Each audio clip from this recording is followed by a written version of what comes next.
Welcome to a couple of Rad Techs podcasts where we bring you an inside look at the world of radiology from the unique perspective of a married couple of radiologic technologists. Together, we have over 30 years of experience in the field and are here to demystify the science of medical imaging. Radiology is the unsung hero of the medical field, providing doctors with crucial images and information that help diagnose and treat illnesses. Join us as we explore the latest techniques, technologies, and innovations in radiology and discover the vital role we play in the healthcare industry. So come along for the ride as we share our passion for radiology as a married couple. Welcome back to a couple of Rad Techs podcasts. My name is Chandria and I am your host. Today's episode is a little different. I am here to talk about a topic that hits close to home for a lot of us, especially MRI techs and salary negotiation. The title of this podcast says it all. MRI techs deserve better. Why I settled for a shockingly low salary. This podcast is not about me. I just got to tell my truth. Let's get into it. Thinking back to that particular situation, it stings. I'm just going to be honest. The field is demanding, and we have to remember we're the ones running the scans, ensuring patient comfort and safety. We're dealing with complex machinery and often the ones calming anxious patients before a procedure and during a procedure. We have the education, the skills, the responsibility, and yet way too often we get lowballed on salary offers. I am not one to dwell on past mistakes. We all make them. But believe me, I settled for way less than I was worth at one particular MRI job that I can think of. Have I gotten paid less on other jobs? Yes, but I got something else out of it that benefited me. This was different though. I took this salary and it ate me up inside the entire time because I didn't want to take it. Stay tuned because I want to know, have you guys ever been in this position? And it's not always just as someone lowballs you, it's how it's done. That's exactly why I wanted to do this episode, because I did not network. I didn't have the network. I didn't have the people to have the conversations with, fellow techs. I didn't feel empowered. But this episode is to empower you, my fellow technologists, to know your worth and to fight for it. Let's dissect why I settled. Maybe you've been there too. Maybe jobs were very scarce at the time for me at this time when I took this particular job where I was not compensated fairly, in my personal opinion, for what I brought to the table. And it was like saturated at this time in our field. Radiology, medical imaging goes through that. Every modality and specialty goes through that. That's why I'm a firm believer in knowing how to do more than one modality. Get you a few specialties, ones that can work together. Like I do CT, MRI, and diagnostic x-ray. A little bit of mammo, just screening, nothing too out there with the mammo part. I'm not ARRT certified in mammo, but there are certain things in what I do, the modalities I chose, they work really well together. They overlap. Most places who have MRI have CT. Most places that have CT have MRI. So you can get me to do both modalities versus two different technologists. And with my experience, it's not hard for me to be able to, of course, I don't scan two scans at one time. That's impossible. But you're able to maneuver through the modalities and the specialties when you have that experience. And there are a few other things I'm going to talk about why I felt like I was not compensated well. Again, the saturation in the field at that time in the area I lived in a big city at this time. I wasn't in a position to go travel and go take a travel position. There weren't many out there. They were very low as well. And at that time, I had a sick parent. I could not be away from home very often. And I was married. And I didn't want to be in another city for 13 weeks away from my husband. That's not what I signed up for. Not for me personally. The other reason why I settled was because I had a car note. And I had to pay this car note. There was no other way for me to pay. And I'm the kind of person that doesn't like to pay my bills. I'm sorry. I don't like to be late. I don't like to owe anybody. That's just me. I personally had certain responsibilities that I needed. Maybe it wasn't the same income I was used to. And I had just gotten out of a job to where that job sucked me dry emotionally and physically. It was one of the worst jobs I've ever had in my entire career. Absolute horrible experience.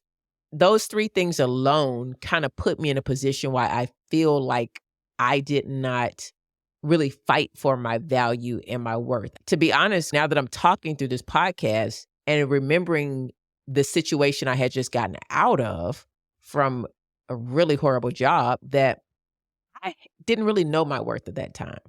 And when I tell you I came from a job where I was sucked dry, I was sucked dry.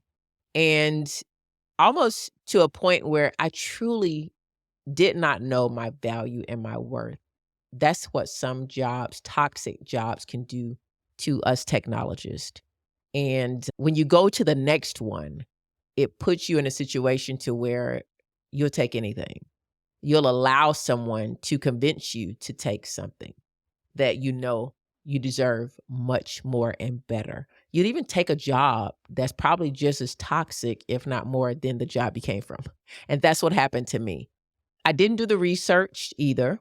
And I did not talk to other techs. And I had a few techs that I could have talked to. I didn't. I was in such a bad place coming from that job that I did not reach out to my resources. Knowledge is power.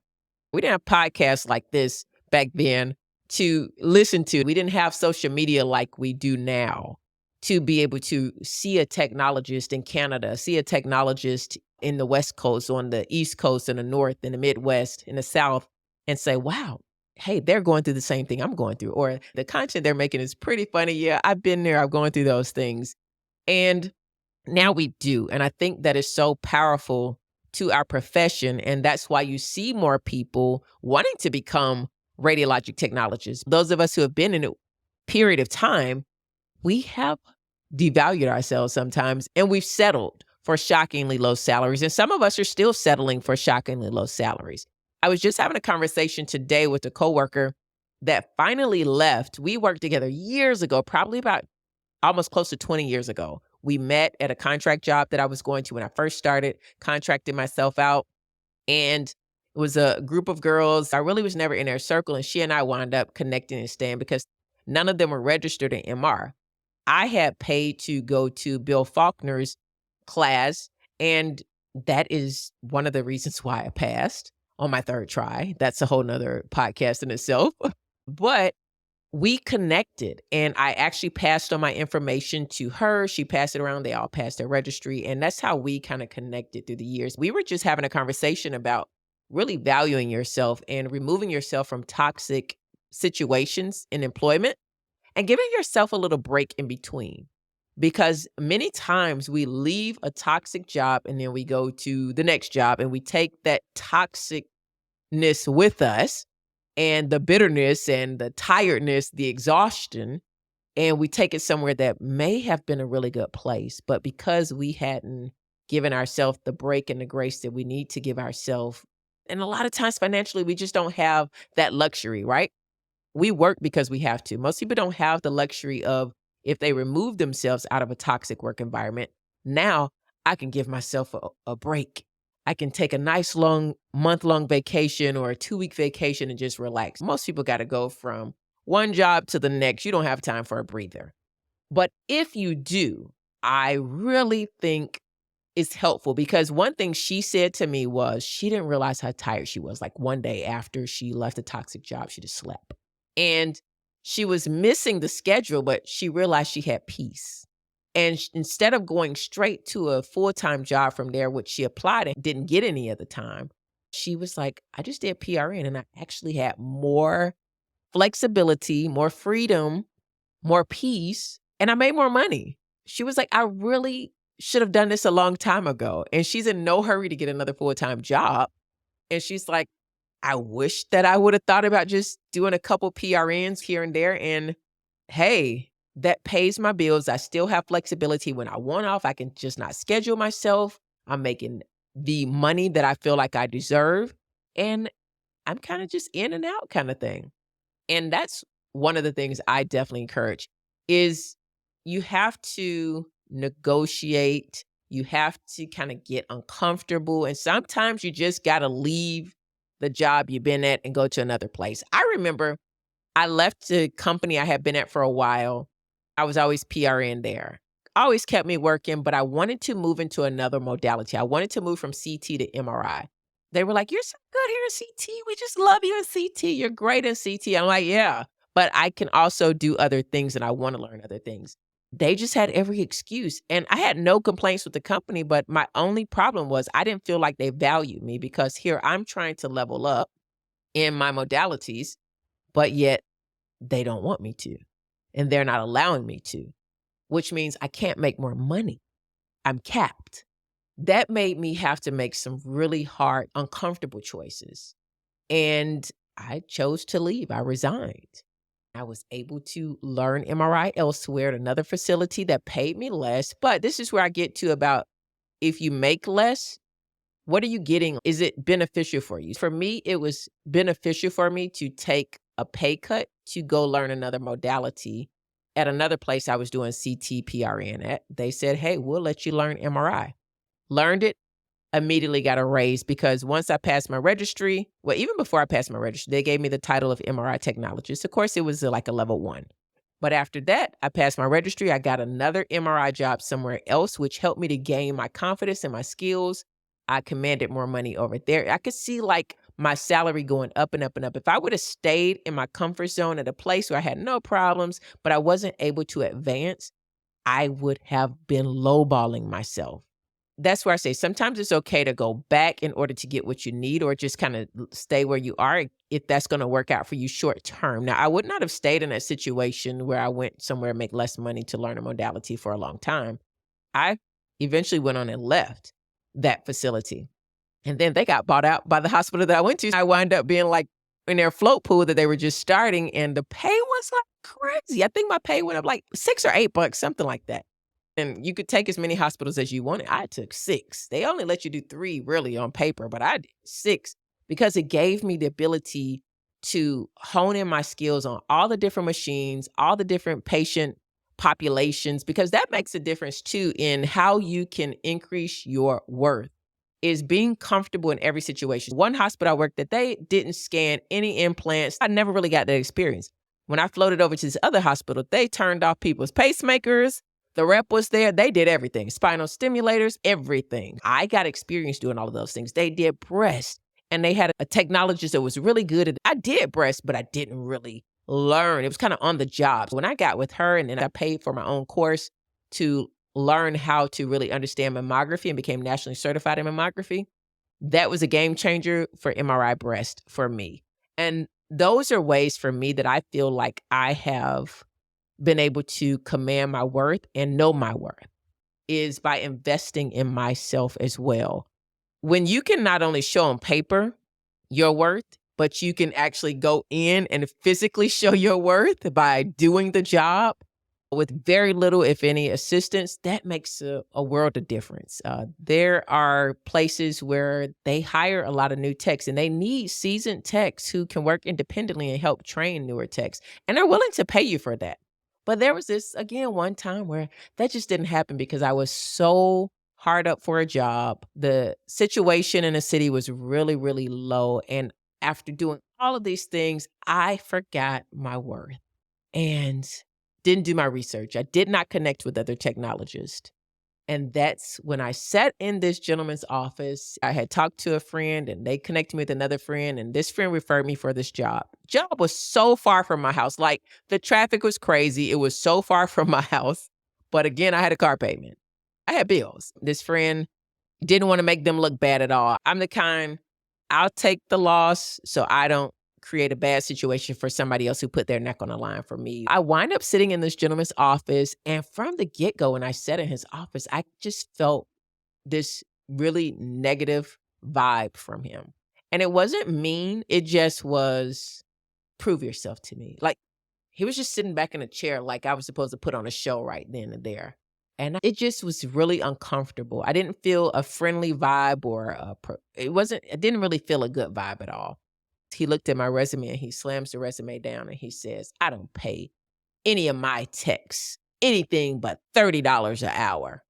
I don't even know if I was offended at that, but I was more offended at the toss of my resume towards his desk and the kickback in his desk and crossed his arms and legs at me like, "Who do you think you are?"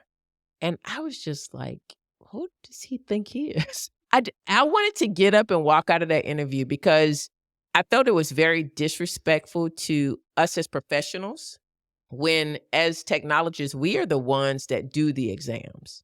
We are the ones that have the education and the experience to not only press the button, but we know the parameters. We know how to care for a patient when they have reactions. We know so much when it comes to MRI. And you're talking to technologists who have years of experience sitting behind a desk, never having done radiology himself, not a tech at all. They were a business person. And that was the problem for me. It was the response. I wasn't happy about the salary, but I didn't want to make my friend look bad. He had put his neck on the line for me for this job. He could have warned me, though, how the guy was, because I was like, that is so rude. I don't care if somebody came in asking me for $100 an hour. If I was a manager, I would never respond to someone like that. Because who am I to tell somebody what they're worth? Who am I to demean someone in even my body language that they're not worth what they say they feel they're worth? And that's what it was for me. I don't know about you all. It's sometimes the delivery and how we're treated as professionals in this industry. And I feel like we need to understand our worth and our value. I just actually got off the phone with someone for something else that has nothing to do with radiology. And they were interviewing me, all the things that I've done in pretty much my working career.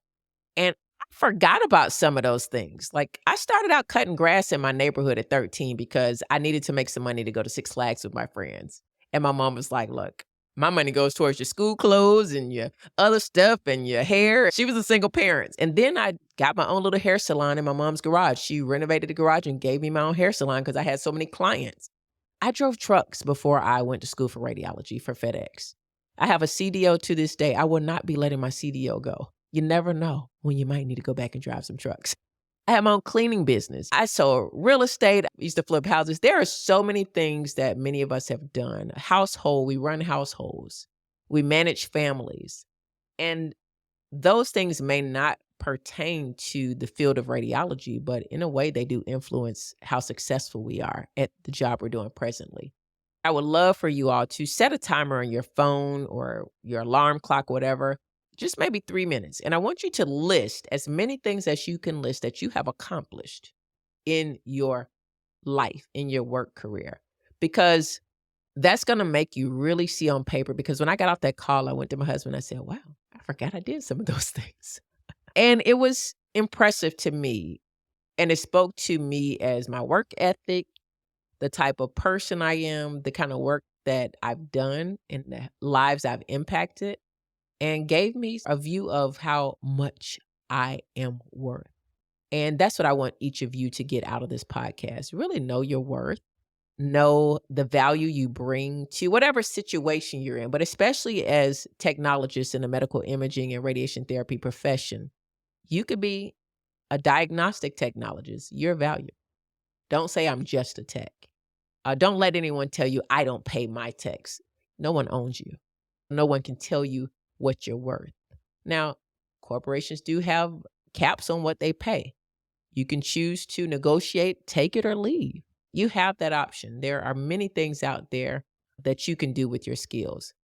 I have podcasts on informatics. I have podcasts on clinical applications.